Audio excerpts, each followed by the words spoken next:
Stranger Things is a Netflix original drama that takes place in a small town in the year 1983. The story follows several people from the town and how they are affected by top-secret government experiments that involve supernatural forces. You'll easily notice traces of The Goonies, E.T., Stand By Me, Poltergeist, and Alien. So let's get started.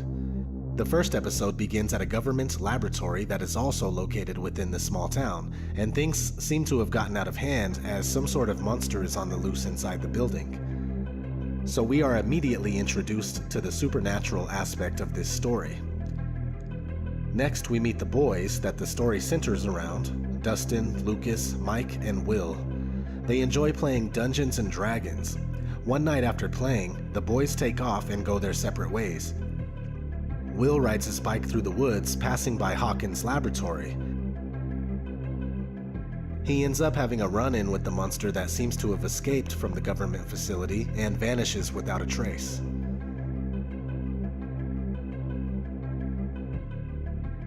After people notice Will's disappearance, his mom and his friends begin to look for him. Meanwhile, one of the human test subjects with psychic abilities has also escaped the research lab. During a night when the boys were out looking for Will, they stumbled upon this test subject, which happens to be a young girl that doesn't talk with the number 11 tattooed on her arm. So they just call her 11, or L for short. That's a generous dose of symbolism all on its own. Anyway, this is where I wanted to get to in the story. The boys, especially Mike, start getting to know L. During the process, she has multiple flashbacks of being in the Hawkins laboratory where her psychic abilities were exploited, and that's what caused the rip in dimensions that allowed the demonic entity into our world.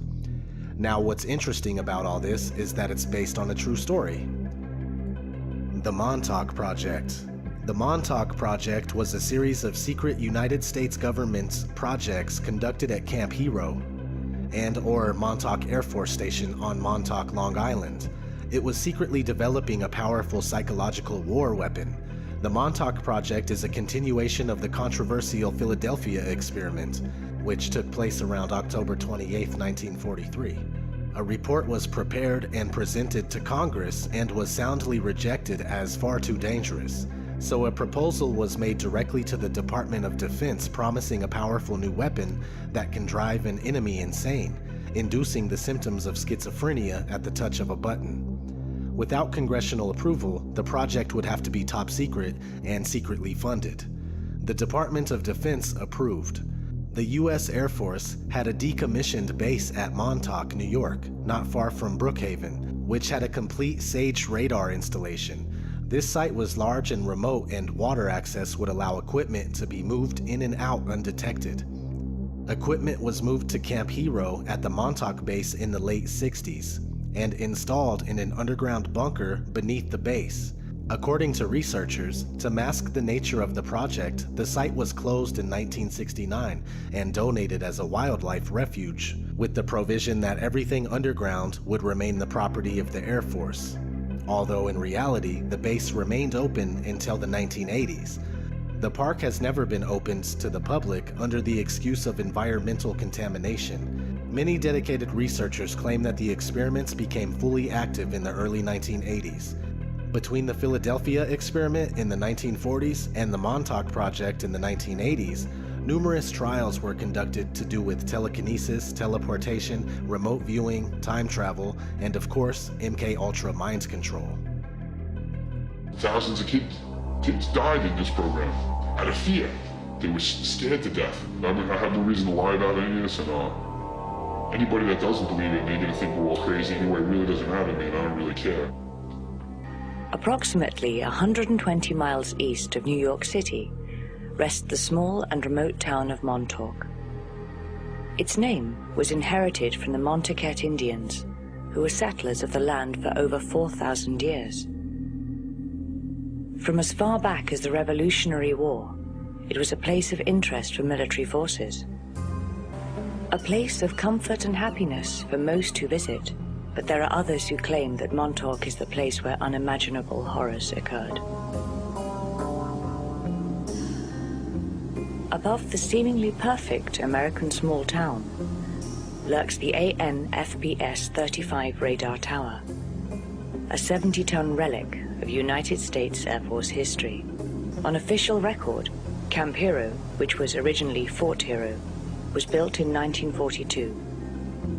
It was primarily used by the U.S. Air Force during the Second World War. They wanted a large number of programmed boys to be used for mind control operations. The Montauk Boys program, basically, what they were doing, they would pick up boys, young men, off the street and take them to this facility. And it started by picking them up off the streets around Long Island, then New York. Lost kids, left home, living off the streets, do anything for a living to make a few bucks. Runaway teens, prostitutes, foster children, children of drug addicts, whomever was considered expendable, and no one would miss them. But they would also have scouting missions in cities and other locations. They knew the type of genetics they were looking for, and if they saw someone that matched those genetics and that person was easily grabbable, they would take that person. Sometimes they would throw you in a cement room and they would hit you with a wooden pole, or they would take some kind of metal rod and hit you with it. There were a number of different people that would administer the tortures, experiments, programming, etc. They were not always the same person, so that I would not develop any kind of relationship with them, and they would not feel a relationship with me. I wouldn't call them handlers particularly. I think some of them were just kind of automatons. They were sometimes soldiers. They looked like soldiers. Sometimes they looked like ordinary people off the street. I never knew what to expect, and they were always different. They're always male, never female that would do these kinds of things. The beatings were the most horrible. And the fact that they were doing it without the approval of the kids. You know, it was literally kidnapping. One thing they loved to do was drown you, hold you underwater to the point where you were about to give up. They wanted to split the mind. They wanted to shatter the mind. That they would program each individual piece for something else. But what was the intention on the beatings and the drownings? That must have... That was to shatter the mind even further. So they can manipulate it. Yes, they can manipulate it. Breaking the psyche of the person to install programming, to fracture the mind pattern, is to make you uncomfortable. Because when you're, first you're cold, then you're hot, then you're cold, and the mind doesn't know what to expect. And after a while, it fractures. Okay, when you take a personality and you fragment it into pieces, they take one of the pieces and then they develop it into a sub-personality or a related personality, which is a little different than the core personality. And then they provide a code that triggers that personality to come forward and take control of the body. They were programmers, not handlers or controllers, but programmers who would only come into the room after I had been sedated, drugged, beaten. I was pretty much immobile, just laying there on the table fastened down, and then the programmers would come in. Then they would put the lights over the table, then they would fasten things to different parts of my body, particularly my head area. There were so many different types of rituals that involved astral entities, but one of them was to create the child as a vessel so that the entity could enter the body of the child and animate it, and then those participating in the ritual would achieve the energy of that entity that was occupying the body. There would be a chemical type of smell. They would put things in my arms, in my legs, in my genitals, in my head, and then I would hear input voices over and over and over again, and then there'd be like this swirl. I would see this swirling vortex over my visual perception.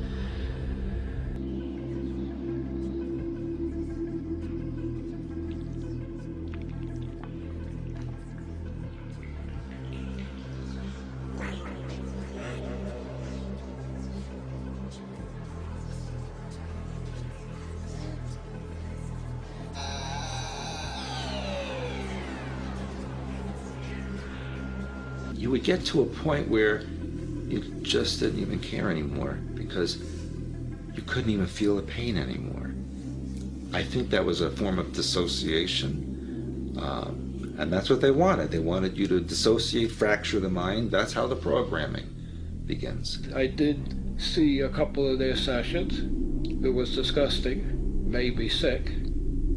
Can you describe a little bit of that? I would just as soon die. The amazing things that they could think of to create fear, anxiety, and fracturing. I don't know how human beings could even think of such things, but they did. Definitely, I did see people die. I saw animals being murdered. I saw people being murdered. I saw rapes of all kinds. And I suppose the idea was to desensitize from those things so that if you were programmed to do any of that, it wouldn't make you feel it one way or another. It would be completely neutral to you because you'd been so downloaded with this for so many times. It was no more different than washing your hands. Using children was extremely important because they were innocent and they had extreme fear. The pineal gland excretes a chemical called adrenochrome. And this is a body enhancer, a mind enhancer, a mood enhancer that the Illuminati and the elite use, which is extremely powerful if extracted when a person is at the height of fear. Depending on the kind of programming that they were going to use a particular person for, depending on that person's mind pattern and genetics, they would use drugs like LSD because they were trying to find the combination that would create an altered state that allowed easy downloading of the programming. Some of it was thanks to the Nazis. Some of it was thanks to some alien groups that had been doing this for years.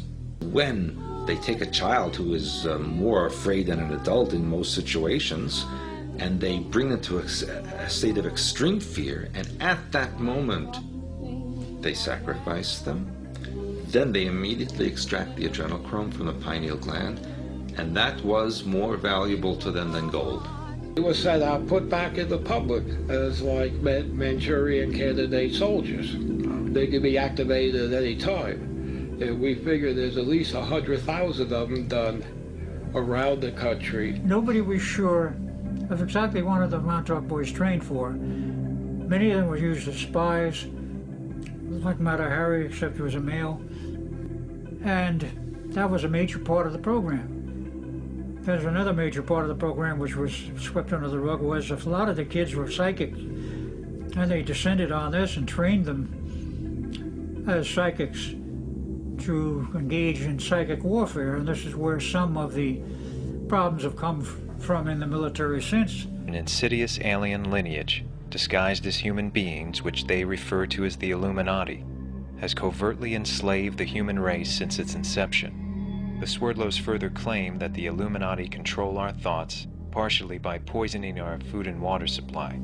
Nazi scientists knew that there were certain things, chemicals, that they could put in food and water and medication to dumb down the brain, damage the body, make the person weaker so that they could be more controllable. Things like fluoride, chlorine in the water, mercury and aluminum in your food. All these things, when you ingest them, basically create heavy metal toxins in your body. And after a while, you become like a walking antenna. You become almost metallic. You pick up the ELF and microwave signals and scalar waves that are transmitted from satellites and cell phone towers, etc., so that you're constantly available for programming 24/7. We live in a world of now over 7 billion people. The Illuminati, or those who could claim connection to Illuminati, are really just a few 100,000. So the odds are stacked against them. If everyone in the world rebelled against the Illuminati, they could be overrun in moments. We all know that MK Ultra mind control is 100% real. It's been disclosed. We are not professing to tell you the complete story of these activities. We are professing to tell you the complete story that we know. Right. But these records that we've uncovered don't tell the story. They tell pieces of it. They apologized for it. Thousands of government-sponsored experiments did take place at hospitals, universities, and military bases around our nation. Some were unethical, not only by today's standards, but by the standards of the time in which they were conducted. Nobody should have to go through this. The United States of America offers a sincere apology to those of our citizens who were subjected to these experiments. And we know that they're still doing it, and that it's far more advanced now than one could ever imagine. What I want to stress is that these guys may believe that they were coming into contact with aliens from a distant galaxy far, far away, but in fact, these are extra-dimensional beings. Some would call them demons, or even fallen angels. There is indeed supernatural phenomenon occurring on our plane of existence, but extraterrestrials traveling from millions of miles away is a fat chance. So what do you think? Is this all just some twisted fantasy, or is the veil of shadows right next to us and we don't even see it?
When the Freedom of Information Act released a bunch of documents, you found out that all these different subjects that had taken this chemical all experienced the same phenomenon under the drug. They experienced something out there that came to them, that met them halfway. These entities were kind of malignant and threatening. And actually, a handful of the volunteers had traumatic and terrible encounters with these entities.